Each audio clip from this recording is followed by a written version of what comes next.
Hello, and welcome to the Santee Church of Christ Bible Study Rewind, where we look at the discussions that we had in the previous class.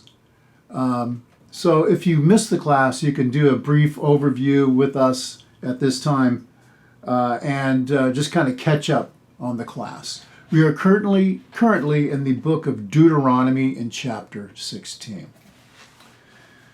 So Deuteronomy was written to the Israelites before they went into the new land to conquer it.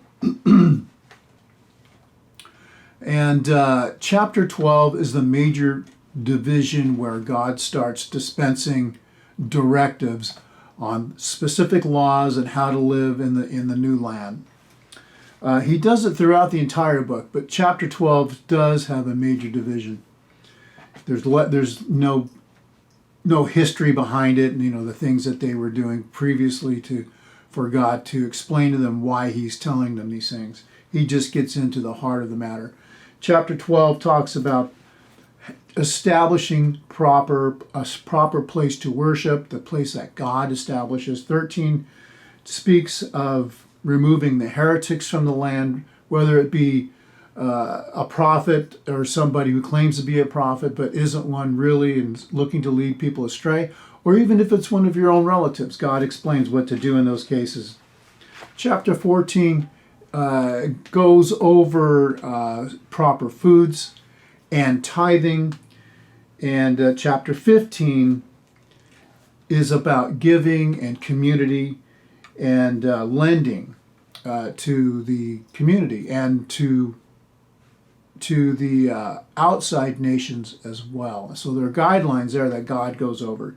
So in chapter 16, we're going to see God dispense three main Jewish holidays or festivals that they were to celebrate, being the Passover, the Feast of Weeks, and the Feast of Tabernacles. So I'm going to read all of chapter 16. I'm going to get into the answers real quick, just so we can go over a few of the things that were talked about, and so we can stay in continuity for next week when we start in chapter 17. So 16:1 all the way through. In the month of Abib, observe the month of Abib, and perform the Passover to Jehovah your God. For in the month of Abib, Jehovah your God brought you out of the land of Egypt by night. And you shall sacrifice a Passover to Jehovah your God of the flock and of the herd, and in place which he shall choose to cause his name to dwell there. You shall eat it. You shall eat with it no leaven. You shall eat unleavened bread with it 7 days, even the bread of affliction, for you came out of the land of Egypt in haste, so that you may remember the day that you came out of the land of Egypt, all the days of your life. And there shall be no leaven seen with you in your borders 7 days, nor shall any of the flesh which you sacrifice the first day at evening remain all night until the morning. You shall not sacrifice the Passover offering inside any of your gates, which Jehovah your God gives you, but at the place which he shall choose to cause his name to dwell there. You shall sacrifice the Passover offering at evening, at the going down of the sun, at the time when you came out of Egypt. You shall cook and eat in the place which Jehovah your God shall choose. And in the morning you shall turn and go into your tents. You shall eat unleavened bread 6 days, and on the 7th day there shall be a solemn assembly to Jehovah your God. You shall do no work. You shall number to yourself 7 weeks. So that was the Passover. So now we get into the Feast of Weeks. You shall number to yourself 7 weeks. When the sickle begins to reap in the standing grain, you shall begin to number 7 weeks. And you shall keep the Feast of Weeks to Jehovah your God, according to the measure of the freewill offering of your hand. And you shall give according as Jehovah your God blesses you. And you shall rejoice before Jehovah your God, you and your son, and your daughter, and your male slave, and your slave girl, and the Levite that is inside your gates, and the alien, and the fatherless, and the widow that are among you, in that place which Jehovah your God, shall choose to cause his name to dwell there. Again, not a place in your own towns, but where God says to do it. And you shall remember that you were a slave in Egypt. And you shall take heed to do these statutes, and you shall keep the Feast of Tabernacles 7 days after you have gathered in from your threshing floors. Now here's the tabernacles. And your winepress, and you shall rejoice in your feast, you and your son and your daughter and your male slave and your slave girl. Everybody, right? Everybody's included in this holiday. And the Levite and the alien and the fatherless and the widow that are inside your gates. You shall keep a solemn feast 7 days to Jehovah your God in the place which Jehovah shall choose. Third time, this third holiday, only in the place where God says to do it, not in your own towns necessarily. For Jehovah your God shall bless you in all your produce and in every work of your hands, and you shall be altogether joyful. 3 times a year shall all your males appear before Jehovah your God in the place which he shall choose. In the feast of unleavened bread, and in the feast of weeks, and in the feast of tabernacles, and they shall not appear before Jehovah empty, but each with his gift in his hand, according to the blessing of Jehovah your God, which he has given you. So those are the 3 main events that the Jews were to spend wherever God established his place. We find later that's going to be Jerusalem. I think for a time he's in Shiloh. That's the idea. Wherever the tabernacle is, wherever the temple's going to end up being, that sort of thing. Wherever God says, I'm going to be here, this is where you're going to bring those sacrifices. Everybody went there and brought those sacrifices. So here's the last part of chapter 16. It is really kind of setting up what is supposed to happen when they get into the new land, their structure of government. You shall appoint judges and officers for yourself in all your gates which Jehovah your God gives you, tribe by tribe, and they shall judge the people with righteous judgment. So these are people that obviously are known to the people to be trustworthy. It doesn't say it, but it indicates people who know the laws. You're not going to pick people who don't know the law. You shall not pervert judgment. You shall not regard faces, nor shall you take a bribe, for the bribe blinds the eyes of the wise and perverts the words of the righteous. You shall follow perfect justice, that you may live and possess the land which Jehovah your God is giving you. You shall not set up for yourselves pillars of any trees which you make for yourself near the altar of Jehovah your God. And you shall not raise up for yourself any standing image which Jehovah your God detests. Again, another warning against idolatry. So in this last section, when Joshua takes them into the new land, they are to instill this new form of government where you have trustworthy people judging in cases where the law is required to be discerned by somebody. So I'm sure we're going to get a little more into that. As we see, God will say something and then later he'll build on it. We're going to see that in chapter 17 as well. It appears like he's saying the same thing over and over again, but typically he's just building on he's adding clauses to the stipulations that he already made. So the questions were, what was the purpose of the Passover and how does this foreshadow God's future working? Well, there's a lot of discussion about that. And essentially in these festivals and these holidays, God was trying to instill in them the need for them to remember where they came from, that they were once slaves, they came out of Egypt, they were humbled at one point. That's the big deal. You were humbled. And so you need to understand that that's where you're coming from, and everything that you're getting is from me, from God. That's what he's trying to let them know. And you need to remember that and not forget it. And so you see with these festivals, who's included? The slave of your household, the alien is included, the Levites, which were not given the inheritance. And so by its own structure, they were without property. So these people were to be included and taken care of. That's part of God's overall plan. In all of this government and all of these dealings with the tithing and everything, we see God taking care of everyone in the communities. So they were to remember the day they came out of Egypt. It was a remembrance of where they came from and where they had brought them to. However, it wasn't just about them. It was more about God for them to remember him. There are strict guidelines for the sacrifice and the place where those sacrifices were made. In the same way, Christians do this when we examine ourselves together in communion.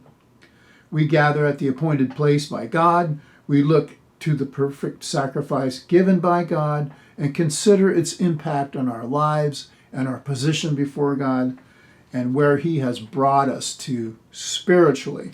And so in the same manner, for the same reasons that God was telling these people to remember him these 3 times a year, we do it every week at the Churches of Christ in the communion service, where we examine ourselves before God and we humble ourselves before God. Who can't? I mean, who will stand before God and act like God owes them anything? This is where God wanted to lead his people, and that's what Christianity does as well. What was the purpose of the Feast of Weeks and the Feast of Booths? Again, this was a bringing to remembrance, and it was initiated at harvest and was to be a joyous festival to God. So it was this overtones of thanksgiving. It celebrated God and his blessings, much like what we do today, right? I mean, isn't it? We do the same thing today. We attribute all of the good things in our lives to God. It's not something that I have the power and I did this because I'm so great. And some of us are much better at getting things than others, but that's not the point. The point is what we have, we're not only content with, but we are joyous before God because we understand what a wonderful, loving God he is. It's a reminder to them that they came from slavery and to where God had brought them, prosperity. And it was a reminder that to them, and it just points back to Jehovah. This is a constant mainstay for Israel moving forward for them. And all of these things were essentially were made for man to remember God and to remember where they came from and where he brought them to, and that it was all because of him. And we have to put ourselves in these people's position to understand what it is God's trying to get across to them. 40 years they've been wandering around, and God is bringing them to this place and saying, okay, you saw the things that happened in the wilderness, and you know that it was me that did this for you, and I don't want you to forget it. And of course, we know the ending of the story, and people do forget after it only takes 1 or 2 generations for people to forget. What must be important when they come into the land? And that's that last part when it talks about appointing judges. And they were to appoint judges in their territories, and they were to be these were to be people who they respect and have integrity, and they were to follow perfect justice. They were not to take bribes. They were not to consider one person over another. Just like God is no respecter of persons even today, right? We read that in the New Testament. God is not a respecter of persons. He's just looking at the heart. He's a just God, and that's what he was looking for from these people. This marks, to me, it marks an official end to that patriarchal age before the Mosaical law. And it sets up the Mosaical law as the guideline. Before, it was whoever was the great patriarch, like Abraham and Jacob and that sort of thing. These guys who were heads of the family. Well, now you've got lots of families and lots of different people, and so God sets this system up now patriarchs are still important. The heads of the households were still important, but we don't see the dispensation through the patriarchs as much anymore. We see it dispensated through the law and then through the prophets and whoever else God might have set up, like judges and that sort of thing. Joshua is going to be the next guy, but this does mark the ending of this Abrahamic time when he just had great dads, for lack of a better term, but great fathers of massive families and wealth. And let's not forget Abraham was a nomad. He wandered around, and now they are this great nation, and they're going to get a final home. So God's perfect sense of justice is exhibited in this statement that you shall not regard faces or take bribes. So we have to kind of imagine what it was like to be this judge, because you're judging your friends, between friends, your own friends, your family members, and if they're not direct family members, they're extended family members of one sort or another. It's not an easy place for a judge to be, and it was definitely something that could become easily corrupted, like happens even today. So some of the responses we had were that, we see the Passover and we cannot, as Christians, not help but think about Jesus. Before it talks about the Passover, it talks about what kind of animals needed to be sacrifices. They needed to be perfect, and Jesus was that perfect sacrifice. It was something that man could simply not do. It was God doing it for man. You have God doing the suffering on the cross for mankind, and so that is a massively powerful statement to think about the depth of God's thinking and his plan to show man how much he loves him, to prove to man and to draw man to him, mankind. We cannot take away our own sin. They needed God. We need God today. Nothing's changed. How God knows how much we need to remind ourselves about him. And that's how it was back then. That's how it is today. Like I said earlier, how weekly we take a communion together to remind ourselves, and we meditate for a short time to remind ourselves as a church and individually our position before God, that we are servants of his, but we are also children of his that he wants to adopt. And he's made that possible. A beautiful thing to think about. At one time or another, we're either slaves to we're slaves to sin or something, and that's something that was also brought out. That Christ said you can't serve two masters. You're a slave of something, like it or not. People don't like that, but if you're not a servant to God, then you're a slave to something else. It was also mentioned that the Jews had these two calendars. One was the secular calendar, and then the sacred calendar, where God says you're basically going to start in the month of Abib. That shows this new beginning for you. It's a new start, and that was pretty much in the spring. And so there's all of these implications and some symbols and things that we see God showing his people. The Feast of Booths was for them to remember that they had to run away from their own slavery in a hurry. And they used to build on their roofs and things, because they had flat roofs, these little booths that they would celebrate them in. They're like tents, but they would use leaves and palm leaves and that sort of thing. And citron and willow and palm was used. And it was to help them remember that in the desert, they didn't do anything.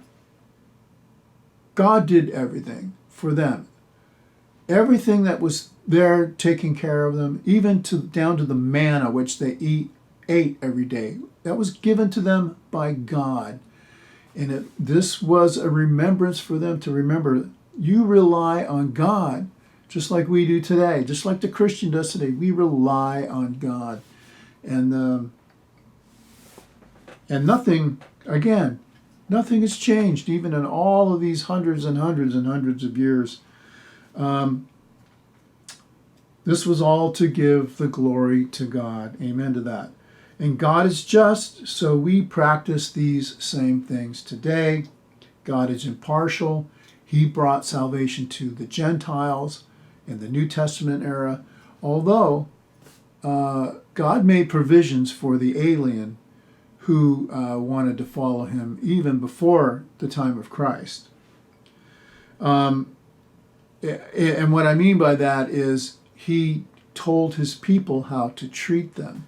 And we do know that there were people who sought God, who sought the Jewish laws and stuff before the Christ came. And so that's nothing new. Okay, people have been seeking God. It's just that the Christ made it a lot more available, a lot more understandable, and there was so much more revealed with the Christ. That was, and when you read Hebrews, you see that it was so much better than that system of law. The Christ revealed God to the world, much better than what happened before that. So yeah, it's always been this thing where God is he's been looking to protect the poor. His basic teaching of love your neighbor as yourself has always been around. And that's just the beauty of God, the wisdom of God, which has never changed even till this day. So that's it. That's what we talked about. I'm sure there was a lot more that we touched on, but I'm a very poor note taker, and my recorder was not on. Anyway, thank you for listening. If you have any questions about the Churches of Christ, most specifically, if you have any questions about the Bible is not a mishmash of books that just jumps all over the place and it's hard to understand. It's a book with one main story in it, and it's mostly about Jesus the Christ. Now, there's a lot of other things that happen, but it's about the bringing of the Christ, which is revealing to man the love and the power of God, and that God wants mankind to be drawn to him. If you have any questions, you can contact us through our different pages, either our website, our YouTube or Facebook page. Thank you for listening, and may God bless you. Thank you.